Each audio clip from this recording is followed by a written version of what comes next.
let's get started. This is homework 1.2. So please note, make sure on the correct one. You don't want to try to correct your work or listen to a video that you don't need. So let's get into 1.2. So the first thing we have to do is determine if each of the following lines are parallel, perpendicular, and neither. And so we have to do a couple things. One, we have to realize that when you talk about parallel, perpendicular, and neither, I'm asking to evaluate slope. And so this question is really a hidden slope question. Now, once we find the slope, we have to do something with it, but that's the key that we have to kind of acknowledge is that we have to find slope. Now, for these first two equations, these are given in y equals mx plus b form. Y equals mx plus b is important to us because we just have to know where to look. The m is the slope, the m is in front of the x, and so all three of these equations are in that y equals mx plus b form. And so now we can look at the slope. So like for this first guy, the slope is going to be 2 over 9.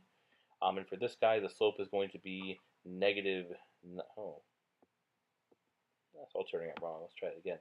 The slope is going to be 2/9. And for the second guy, the slope is going to be negative 9 over 2.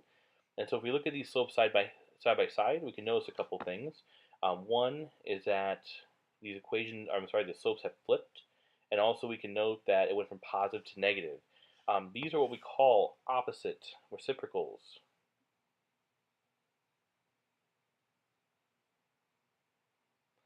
Opposite reciprocals literally means opposite, change the sign, reciprocate, flip over. And if that's the case, these are going to be perpendicular. Okay. So we have perpendicularity. If the slopes are going to be opposite reciprocals, so we're good to go on that one. The second one, we're going to basically do the same thing, except this one doesn't give us a nice, convenient way to see the slopes. We're going to have to calculate them ourselves. Luckily, we have an equation to do that. We have the slope formula. So this one, we're not just going to look at rise over run, a change in y over change in x. We actually have a calculation to do. We're going to find the difference in the y's, y1 minus y2, or I'm sorry, y2 minus y1. There we go. And then we'll take that over x2 minus x1. Now this does find the distances anyway, but this is just a way to kind of like attack this problem in a formula-based way. So let's go ahead and do this. So for line 1, the slope using the slope formula is going to be y2 minus y1, and so that would be 23 minus 8. So the second y value, subtract off the first y value, and then we'll do the same thing with the x's on bottom. Take the second y value, subtract the first y value. So 23 minus 8. Again, you can use this in your head or maybe grab a calculator. 21 minus 8 is going to be 15. On the bottom, we have negative 6 subtract 1, so that's going to be negative 7. And so that becomes our starting point. So now to determine if these have a relationship, we got to do the same thing for line 2. Again, we're going to take y2 minus y1, so the second x value, subtract the first x value. So negative 13, subtract negative 10. And on the bottom, we'll take the second x value, negative 3, and subtract off the first y value, which is negative 4. Now we do have double negatives here, but that's not a big deal. We know those are going to be really just plus. And so on the top we have negative 13 plus 10. Well, that's going to net a negative 3. On the bottom we have negative 3 plus 4. So that's going to be a 1. So now we get to make our choice. So we have one slope that's negative 15 over 7. We have another one that's going to be negative 3 over 1. And so those are certainly not opposite reciprocals because they didn't flip. They also kept the same sign, but they're not the same slope either. And so the only conclusion here is that it's neither. And the reason they're neither is because they're not opposite reciprocals, and they're certainly not going to be the same slope, so they're not parallel. And that happens from time to time. Okay, so sometimes you're going to end up in a situation where you cannot do anything, or you can't calm anything. And so these just happen to be intersecting, and that's okay too. All right. So here we want to find the midpoints of the segments represented below. So we do have a midpoint formula.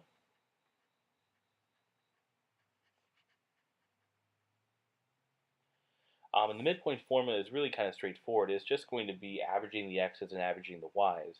And so if you want the x value and the y value of the midpoint, that's the same as taking the x's and adding them together, dividing by 2 to find the average x value.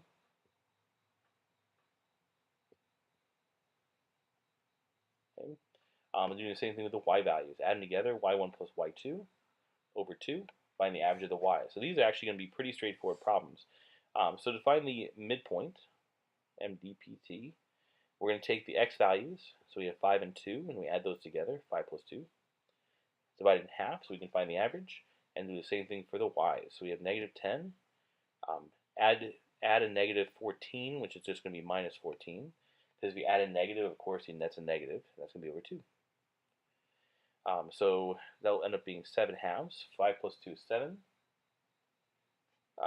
over 2, 7 over 2, and so we have negative 10 minus 14, that's going to be negative 24 all over 2. Okay? Now we do want to take a second and clean this up. Now it's okay to have an improper fraction, 7 over 2, but negative 24 over 2 will give you negative 12, and that's really what we're looking for. Now if you want to go ahead and convert to a decimal, that's your prerogative. 7 over 2 is the same thing as 3.5, but the second part's still going to be negative 12. Alright. So on this one, it's a little bit different. We could actually find the coordinates of these points. So this will be like negative 2 comma 4. And this will be 1, 2, 3, 4, 4 comma 2. And we can use a midpoint formula. That's totally fair. But we can just count this too. And here's what I mean. If we're going from A to B, we got to go over 1, 2, 3, 4, 5, 6. So plus 6. And then we have to go down 1, 2. So minus 2. Well, so if that's the whole journey, we can map out half of it. So instead of going over 6, let's just go over 3. 1, 2, 3. And then instead of going down 2, let's just go down 1. Now, lo and behold, this actually hits part of our graph. And this point right here is going to be the midpoint. So we could map out our midpoint given a graph just simply going half the journey. And so in terms of a coordinate, because I do have to give a coordinate pair, it is going to be over 1 up 3. And so the midpoint in this case is going to be 1/3. Now the calculation itself wasn't tough, but again, this gives you an option to attack this problem in maybe a different way. And this different way is going to be just counting, because midpoint is just middle of the journey. Okay, so we want to find the perimeter of this shape. So this shape is it's made of comprised of a bunch of straight lines. So if you watch the previous video, we're going to use the same technique here. I'm just going to use Pythagorean theorem, and what I mean is this: if I want to find this DQ length, instead I'm going to use this right triangle to help me do it. The reason I'm going to do that is because pulling numbers here are pretty easy. That's just 2 and 4. If I want to find QU, I will just use this triangle. Because again, this triangle allows me to use Pythagorean theorem instead of distance formula. And honestly, I like using Pythagorean theorem better. So let's just go ahead and call this into 1, 2, 3, 4. That length is 4. 1, 2, 3, 4, 5, 6, 7. That length is 7. Okay, and so continue our kind of our point-by-point analysis. I want to deal with this guy next. Should have changed to orange. I want to deal with this guy next. This triangle right here. And again, just counting it off. Looks like we have 5. 1, 2, 3, 4, 5. Yep.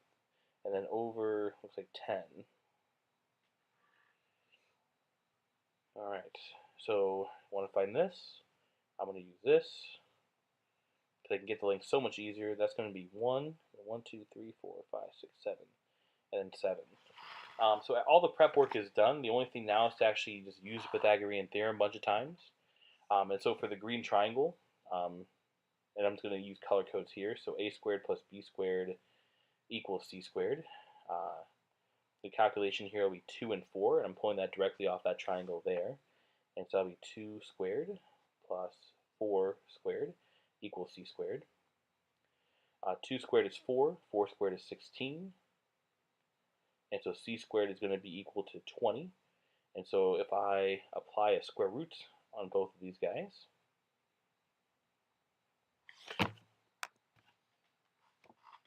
you find that the square root of 20 for the c approximation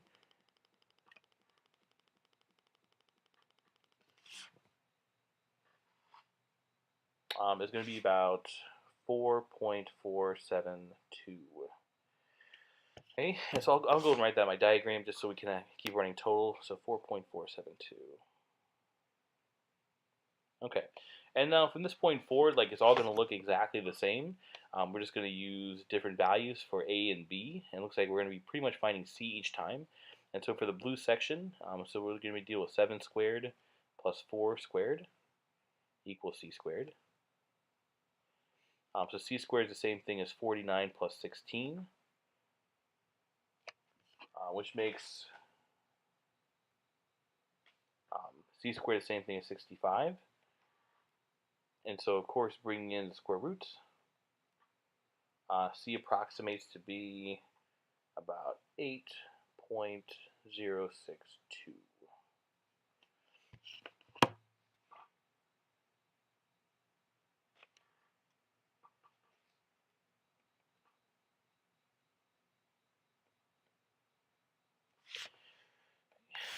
So 8.062.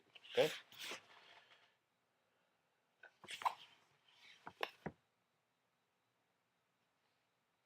All right, moving on. So we have this one with 10 and 5, and so let's do it. A squared plus b squared equals c squared. So we have 5 squared plus 10 squared equals c squared. So that's 25. That's another 100. And so we're looking at the square root of 125.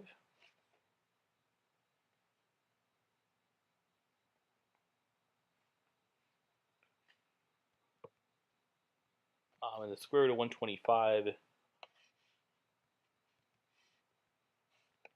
approximates to be 11.180. And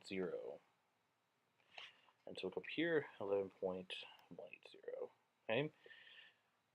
Last one, if you guys just bear with me, or if you haven't skipped ahead yet. A squared plus b squared equals c squared. And so pulling numbers, we have 1 squared plus 7 squared equals c squared. So that'll be 1 plus 49 is c squared, which means c squared is the same as 50. So if we apply a square root on both sides, boom and boom, we'll end up with c being 7.071.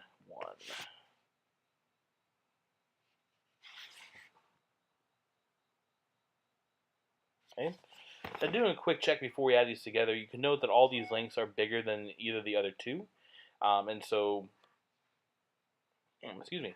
And so all we have to do now is add all these together, and so we certainly have the 7.071 already in my calculator. Let's add 4.472, and then 8.062, and then finally 11.180. It looks like I end up with,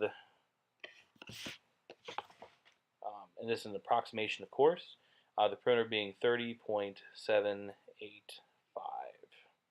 Okay, and so simply adding all these all together, we get about 30.785, and that's going to be the perimeter. Okay, that took a while, but that was an important part of all this, and so if you kind of compare all these homework side to side, you get a really clear sense of what you're going to be asked in the test.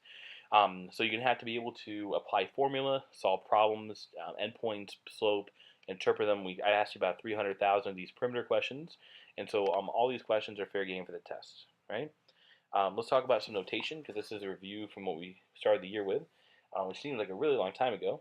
So on this problem, we had to do a couple things. One, notice that this is perpendicular, and two, notice you're dealing with segments. And so if we have a segment CD, because that's what that notation means, a segment with these two endpoints, because it doesn't have arrows, we know it's a segment. Then we have the second segment, AD. Now, it doesn't tell us where to put it, and so we just have to kind of make up where we want to put it. So I'll put A here, which drops D down here somewhere. We have to make it so they're this symbol in the middle. That, of course, is perpendicular, and so to show that, I need to draw it as accurately as possible, and I think I have. It shows that they're kind of crossing a 90-degree angle, but this mark right here is really important, too. That shows the reader that you intend to make them perpendicular. There you go. That you intend to make them perpendicular, and so that's an important part of that as well. All right, let's deal with JF. Well, JF is marked with this symbol, which means it's a line. That means J and F are just 2 points that happen to be on the line. So J and F there. And we have to make it this symbol in the middle right here, which is perpendicular to line K. So line K, well, that's an unusual way to say it. What we're saying with this is that we just have this line. I don't know what any of the points are called, but I do want to call this line K here. Now, to show these are parallel, we have to mark them with those marks, chevrons, V's, if you will, maybe sometimes with triangles. But in the end, they show that when they match the number of B's, those are perpendicular, and that's how we're going to tie that together. Last bit here, we have AB. And it's going to be a segment because, well, it doesn't have the arrowheads. And so I'm going to draw that in. AB is a segment. AB being the endpoints, of course, has to be this thing to CD. Well, that thing is congruent. Congruent just means the same length. And so it doesn't really matter kind of like how I arrange CD, as long as they're going to be the same length. Now, I know this isn't perfect. Okay? It doesn't have to be, because remember, this is hand sketching. The way we tie these two ideas together is to notice that we have a congruency symbol here, which means we have to have congruency symbols there. And so the thing that you should notice on this notation is that there's always a way to write it, but there's also a way to show it on the diagram. And both those things have to kind of work in concert. If you have perpendicular, which is this symbol right here, we have to have that symbol there in the diagram. If we have parallelism in our notation, we have to have parallel in our diagram. And if we have congruency in our notation, we have to have congruency in our diagram. Okay? So moving on, describe what these mean below in a context. I'm not going to write it for you. You can do the writing. But I do want to give you maybe a nice visual. But certainly if we talk about congruent, we're talking about things that are going to be the same length. And so a good visual, this might be something like a rectangle. Because these two lengths are the same, these lengths are the same. So that's got to be a congruency issue. Bisector, by definition, means to take something and then cut it in half. And so if I had one thing and I cut it in half, so these pieces are congruent now, that's going to be my bisector. Okay? Parallelism means they're running in the same direction, never intersecting. And so certainly we can draw something like this, but again, the diagram is brought home by the way it's marked, so the mark can show intent. In this case, the intent is parallel, so we can mark them as such. Alright, so now we have to sketch a single diagram that follows the rules below. We can do that. So let's see, define UM. Well, that's just going to be a segment that starts at U, ends at M. Again, we know that because the symbol on top of UM is a segment signal. Define K. Well, K is just going to be a point. The important part is I'm going to connect it back to M, and I have to do it in such a way that it's perpendicular to the original, but not the same length. And so something like this might suffice. If I drop it down to say like here, make that my K. It's going to be perpendicular, but we can clearly see that they're not going to be the same length. And we could mark the diagram to reflect that. Alright, the last step, define C. That's a point, but then connect it back to U, and connect it back to K in such a way that it's parallel to CK. Yep, so it's parallel. So it's kind of giving me a sense that's probably going to be here. Okay, it has to be parallel to C. UM and CK have to be parallel. UC and MK have to be congruent, same length. So this actually still fits for my potential point. And then UM and UC have to be perpendicular. So that tells me it definitely has to be here because it fits all the bounds. And so I have to draw this one too. And so starting from the top, if that's my C, UM and CK have to be parallel, which they are. UM parallel to CK, so that tells me my C is probably in the right place. UC has to be congruent to MK, so these are congruent. Again, they certainly look very close. And then UM has to be perpendicular to UC, which is reasonably perpendicular. It's not drawn just kind of willy-nilly. Alright, and so certainly you can glean from this that on the test I'm going to ask a lot about shapes. I know we haven't talked about them in class, but this is that independent part of the class. And so certainly kind of like getting a sense of the notation, what these shapes look like, are going to be okay. So in terms of these shapes, again, you can just look these up, and you should look them up so you can kind of like back up what you're seeing here in terms of the video. But a trapezoid is just a shape that starts out with one set of parallel sides. The other sides don't have to be, and so you just kind of connect them. A parallelogram is a little different. It starts out not with just one set of parallel sides, but two sets of parallel sides. And so in terms of how you mark them, you have to be very careful in order to mark them so that they're not showing the same parallel. Kites are unusual. So kites kind of start out by having two sides that are the same. Then they add another two sides that are the same, but they're not the same as each other. And so here's an example where these two sides are going to be the same length. These two sides are going to be the same length, but overall they're not all the same as one another. That's what defines kite. Let's talk scaling. Scaling is a word that refers to having a shape of all the sides that are different. So there's a different, all three marked to be different, they sort of look different, we can call it thing scaling. Right just refers to a shape that has a right angle in it. Here's an example of a right trapezoid. Since it has a right angle, we call that a right trapezoid. Regular just means all the sides are the same. So I'm going to attempt to draw something a little more complicated and let's take a square, because that's a natural example. And so let's say I have like a hexagon, and I have a hexagon in such a way that all the sides are going to be the same length. Okay? Because the sides are the same length and the angles are the same length, in other words, everything is the same, we're going to call that thing regular. Okay, this is not one I'm going to write in for you, but certainly you guys can talk about the difference between at least and exactly. This will make more sense to us next time, or I'm sorry, next week, when we talk more about these, more about the shape properties themselves, right? Finally, let's talk about a little algebra. This will definitely be a big part of your test. This is stuff that you should know already. They just hopefully need a reminder on. So here we're going to go to rounding. So we talked about this before. If I'm rounding to 3, I got to look to the 4. 4 is not big enough to kick it up, and so nothing happens. Remember, rounding down actually means keeping what you got, not changing it. So the 9 is not going to turn into an 8. It's just going to stay a 9. So again, round to 3, look at 4. 90.25, and since 5 is 5 or bigger, that's going to round up to 8. 3 decimals, look to number 4. 9 is certainly big enough.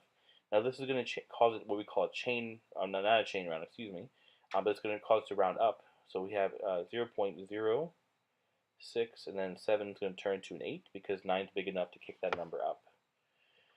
This one, looking to round to 3, look to 4.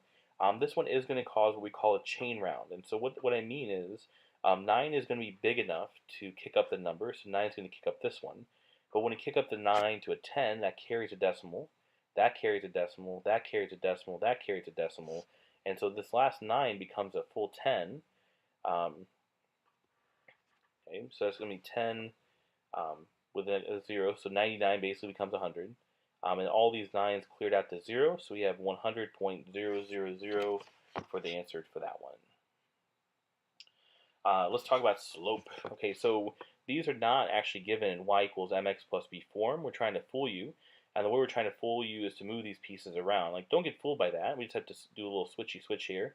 The negative stays with the 3x, so that's going to be negative 3x.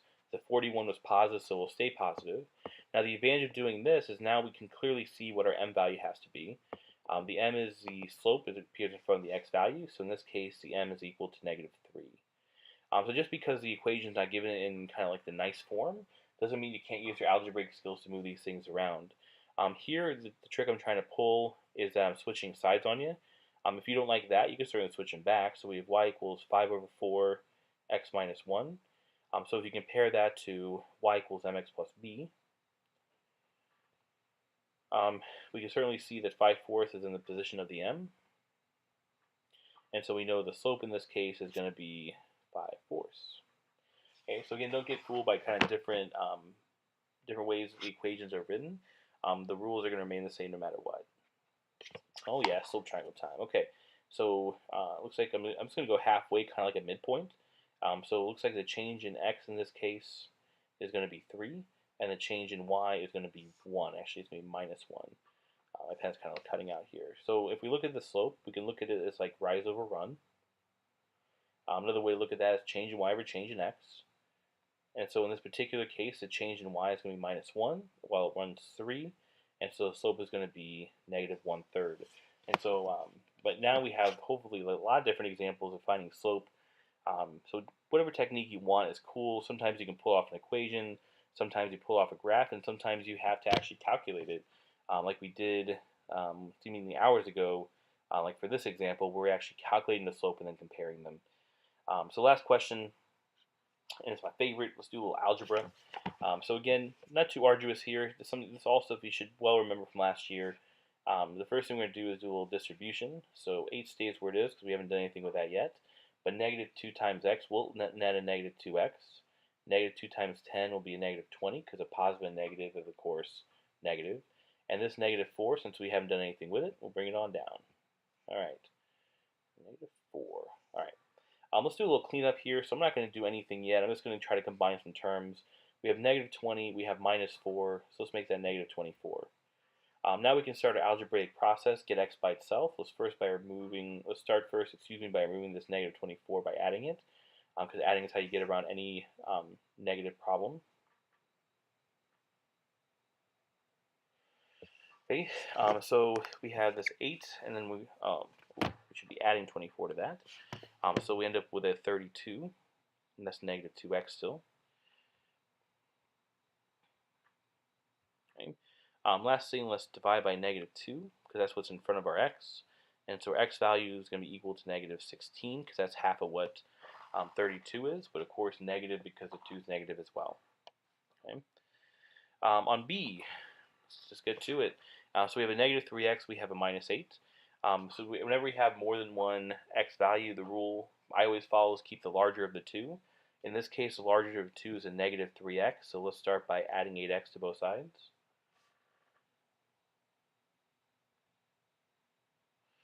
Um, 8x take away 3x is going to give us 5x. Bring down the positive 4. Those are gone on that side. That's equal to negative 21. Continuing this line of logic, we'll now subtract 4. And so 5x is the same thing as negative 25, because we have negative 21. Take it down 4 more at negative 25. And so we're just around the corner here. Let's finish up by dividing 5 on both sides. Those cancel to 1. Negative 25 chopped up 5 different ways is negative 5 each, and that's going to be our x value. All right, last problem. So we're solving for x here. This hopefully is going to be no trick at all. We need to get rid of this 4. This 4 is being multiplied to the x, and so we'll divide by negative 4 on both sides, of course, to keep balance. So these cancel to 1. We're just left with the next square. 64 divided by 4. I believe it's 16, but let's check. It's getting a little late. I'm thinking totally straight here. 64 divided by 4. Yep, it's totally 16. So last step, we need to get rid of the square root. And so, I'm sorry, we're going to get rid of the square, so we're going to do that by square rooting. And so we'll end up with x in this case. Square root of 16 is 4, but remember, positive 4 times positive 4 is 16, but so is negative. So both those answers are in play. Okay, so this is homework number 2, and again, you can start to kind of get a sense of what this test is going to look like. You can pretty much guarantee that I'm going to ask you about parallel and perpendicular or neither slope, so you should be able to expect to be able to calculate those. You should be able to think about calculating the midpoint as well. Definitely applying those ideas to help you find perimeters and things of that sort. Notation is definitely going to be a part of this exam. It has to be. Look at all the notation questions I've been asking. I've asked you to look up and identify a bunch of shapes, so please make sure you can do that. And then I've always asked you to do 3 types of algebra problems. Problems where you have to round, problems where you have to find slope, and then problems where you have to solve for x. And so again, please expect that as well. Okay. So again, use this video wisely. You don't have to listen to the whole thing. Hopefully you did, and you skipped around as you needed it. If not, that's okay too, because if that's what you need, and that's what you need, and you get one-on-one time, which is just to work. Okay. So that's all I have for you now. I'll see you guys in part 3.